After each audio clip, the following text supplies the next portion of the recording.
I saw True Romance for the first time with one of my closest friends.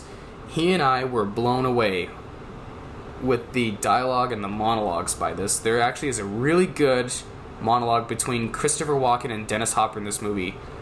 A little bit of offensive words, but it is actually well written. My friend looked at me and he said, I actually like that monologue. And to be honest, it was written by Quentin Tarantino, so of course it's good. Quentin Tarantino always writes the best stuff. Alright, 80s. Alright, who here isn't a fan of the 1980s? I got a lot of 80s films, actually, and two of them happen to star Winona Ryder. Both these guys. Beetlejuice and Great Balls of Fire. Great Balls of Fire, okay, in the 1980s, 50s, the fashion or the trends of the 1950s was resurrected with films like Back to the Future and La Bamba.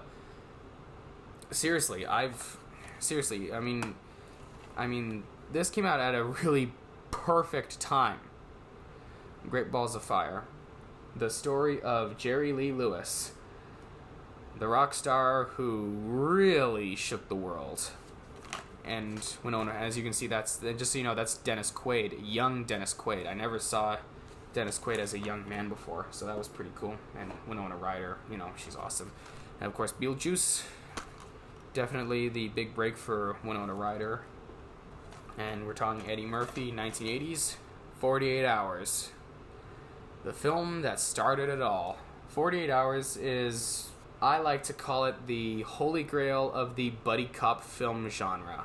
I know there's Lethal Weapon, but before Lethal Weapon, there was 48 Hours. And you know what? It was a new time. It was the early 80s. It was a new time for film. And speaking of 80s, sometimes films are just set in the 80s, but released recently. Blinded by the Light. Okay. After seeing Blinded by the Light, I highly respect Bruce Springsteen as a musician, even more than I did before.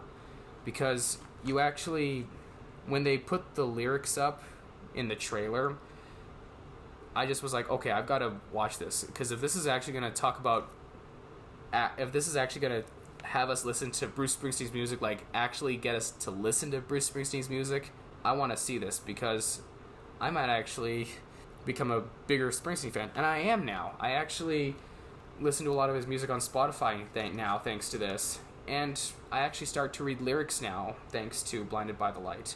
See if I actually do feel that the singer is actually speaking to me, Now, my girlfriend got me hooked on anime. One of those was Hayao Miyazaki's masterpiece, Spirited Away, the only Japanese anime to win the Academy Award for Best Animated Motion Picture. As you can tell, I rented a whole lot, okay? This is just the CDs and the DVDs. This isn't even half of it, okay? There's going to be more to come, okay? I know this is going to be lengthy, but it's about time that I showed you everything that I rented just before the library shut down for the outbreak. And of course, anime being one of my favorite movies recently. Akira, definitely one of my all-time favorite movies. I would say it's on my top 4 favorite films of all time. I've actually watched this movie more than any, probably more than all the films that I rented, just so you know. But Akira fails to compare to the one that I always keep renting from the library. That's right, Less Than Zero.